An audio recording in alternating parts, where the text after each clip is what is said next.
முடியாத அளவுக்கு வந்து ஒரு சின்ன ரோஸ்ட் நடந்துச்சு. இவங்க ஒரு வாரம் ஒழுங்கா பண்ணிருப்பாங்கன்னு சொல்லிட்டு நம்ம எல்லாரும் எதிர்பார்த்தோம்.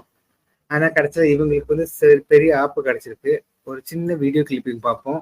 இது என்ன நடந்துச்சுன்னு. என்ன ஸ்கிப் பண்ணி போயிட்டீங்க.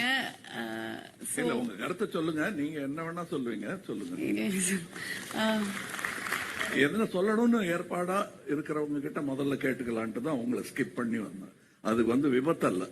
என்ன வேணா நீங்க சொல்லுவீங்க, நான் கேட்டுப்பேன். எங்க சொல்லுங்க என்ன வேணா. வீக்கெண்ட்ல கமல் சார் கேப்பாருங்க, என்ன வேணா சொல்லிக்கலாம் அப்படின்றீங்களே, என்ன வேணா பூ கொண்டாங்கப்பா, ஒரு பூ யாரு காதல வைக்கிறதுங்கிறத நீங்க சொல்லி முடிச்சதுன்னு தான் முடிவு பண்ணாங்க. இந்த கிளிப்பை வந்து நீங்க பார்த்திருப்பீங்க. யாருமே எதிர்பார்க்காத ஒரு ரோஸ்ட் தான். ஏன்னா வந்து பூர்ணிமா வந்து அவங்களை பொறுத்த வரைக்கும் அந்த வாரம் ஃபுல்லா வந்து அவங்க